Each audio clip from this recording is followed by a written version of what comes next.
आज मिशनरीज लोगों का बोलबाला है और इसका दुष्प्रभाव हो रहा है कि इसके आड़ में वो लोग धर्मांतरण ज्यादा करते हैं। सुना आपने, ये हैं छत्तीसगढ़ के मुखिया सीएम विष्णुदेव साय, जो कि कह रहे हैं धर्मांतरण रुकेगा तभी हिंदुत्व को ताकत मिलेगी।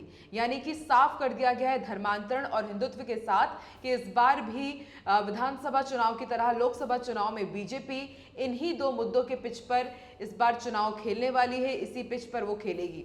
हालांकि कांग्रेस की तरफ से तीखा आरोप लगाया गया, तीखा पलटवार किया गया है, उसके बारे में भी हम जानेंगे। लेकिन उससे पहले मैं आपको बता दूं कि सीएम विष्णुदेव साय एक शैक्षणिक संस्थान के वार्षिक उत्सव कार्यक्रम में शामिल होने के लिए पहुंचे थे और वहां पर उस दौरान उन्होंने मिशनरीज स्कूल यानी कि जो क्रिश्चियन स्कूल्स रहते हैं, जो मिशनरीज ट्रस्ट रहते हैं, उनके ऊपर गंभीर आरोप लगाए, जमकर हमला बोला और उन्होंने कहा कि हेल्थ और शिक्षा की आड़ में मिशनरीज धर्मांतरण कर रहे हैं।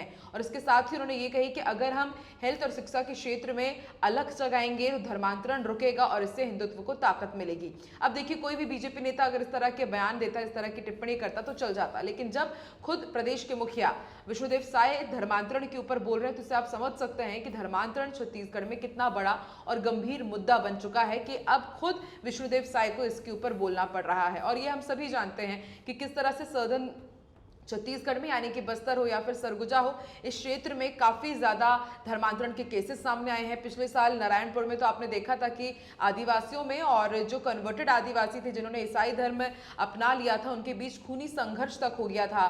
तब एसपी को घायल कर दिया गया था, उनका सर फूट गया था। तो इस तरह के कई बार केसेस सामने आते हैं और अभी रायगढ़ में भी केस सामने आया कि जहां पर धर्मांतरण का आरोप लगाते हुए जब भाजपा पार्षद वहां पे गए उसको रुकवाने के लिए, तो भाजपा के पार्षदों के साथ मारपीट हुई है। इस तरह की कई सारी चीजें सामने आई हैं, भले वो बलरामपुर की हो या फिर भानु प्रतापपुर की हो, धर्मांतरण के केसेस लगातार बढ़ रहे हैं। और अब न सिर्फ साउथ रीजन्स छत्तीसगढ़ के, बल्कि दुर्ग में, रायगढ़ में जो शहरी क्षेत्र हैं वहां पर भी इस तरह के कई केसेस सामने आ रहे हैं। और इसलिए इस पर चिंता जताते हुए सीएम विष्णुदेव साय ने कहा है कि धर्मांतरण को रोकना बहुत बड़ी बात हो गई है और ऐसे में उन्होंने दूसरे ट्रस्टीज से भी अपील की है कि आप भी सामने आइए, आप भी इन क्षेत्रों में काम कीजिए ताकि धर्मांतरण को बढ़ावा ना मिले। इस पूरे धर्मांतरण को लेकर के विष्णुदेव साय ने क्या कहा है, तफसील से एक बार आपको दिखाते हैं। आज मिशनरीज लोगों का बोलबाला है, एजुकेशन और हेल्थ में वो लोग वहां पर हावी हैं और इसका दुष्प्रभाव हो रहा है कि इसके आड़ में वो लोग धर्मांतरण ज्यादा करते हैं। इसलिए मैं तो ट्रस्टियों से आग्रह करना चाहूंगा कि ऐसे ट्राइबल क्षेत्र की तरफ भी आप लोगों का निगाह जाना चाहिए। बस्तर सरगुजा में भी निगाह जाना चाहिए। वहां पर अगर ट्राइबल बच्चों को आप लोग शिक्षा देंगे तो हमको लगता है कि आपको विशेष आत्मसंतुष्टि होगी।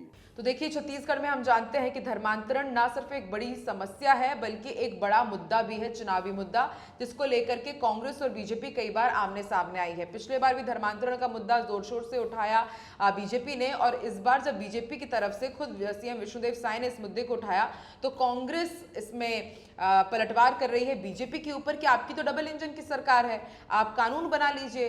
ना सिर्फ उसने कानून बनाने की बात कही बल्कि चुनौती दे दी बीजेपी को कि आप ये बताइए कि 15 साल जब तक रमन सिंह की सरकार थी तब कितने चर्च बने और जब भूपेश बघेल की सरकार थी तब कितने चर्च बने हैं। और श्वेत पत्र जारी करने के लिए कह दिया गया, यानी कि एक तरफ चुनौती दे दी गई है कि आप श्वेत पत्र जारी कीजिए, कितने चर्च बने हैं, कितने धर्मांतरण हुए हैं, और दूसरी तरफ उन्होंने कह दिया कि डबल इंजन की सरकार है तो आप कानून बना लीजिए। तो क्या ये चुनौती एक्सेप्ट करेगी अब भाजपा, ये भी एक बहुत बड़ा सवाल है। तो डबल इंजन की सरकार और श्वेत पत्र की चुनौती को लेकर के सीएम विष्णुदेव साय के धर्मांतरण के आरोप को लेकर के पीसीसी चीफ दीपक बैज ने क्या कहा है, ये भी आप जरा सुनिए।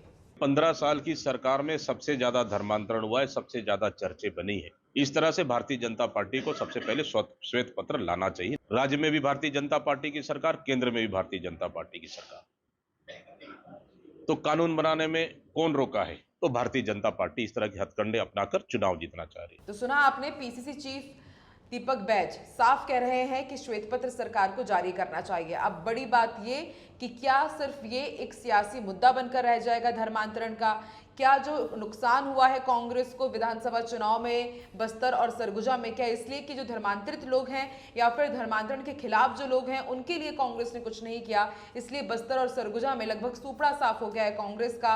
और अगर एक बार फिर से धर्मांतरण और हिंदुत्व के एजेंडे के साथ बीजेपी आगे बढ़ेगी तो कांग्रेस के पास काट क्या होगा? ये कुछ बड़े सवाल हैं जो IBC 24 उठा रहा है। और आपको क्या लगता है, क्या वाकई धर्मांतरण एक बहुत बड़ा मुद्दा है या सिर्फ राजनीतिक रोटियां सेकने के लिए सियासी दल धर्मांतरण का एक शिगुफा छोड़ देते हैं? वाकई इतना बड़ा कुछ मुद्दा है नहीं। तो आप कमेंट करके जरूर सेक्शन में लिखिए कि क्या धर्मांतरण एक बार फिर से 2024 लोकसभा चुनाव में एक बड़ा मुद्दा बनेगा। कमेंट कीजिए और अपनी राय जरूर दीजिए। और इसी तरह के वीडियोस यदि आपको पसंद आते हैं तो लाइक और सब्सक्राइब जरूर कीजिए IBC 24 को हर एक सोशल मीडिया प्लेटफॉर्म पर। फिलहाल इस वीडियो में इतना ही। देखते रहिए IBC 24। नमस्कार।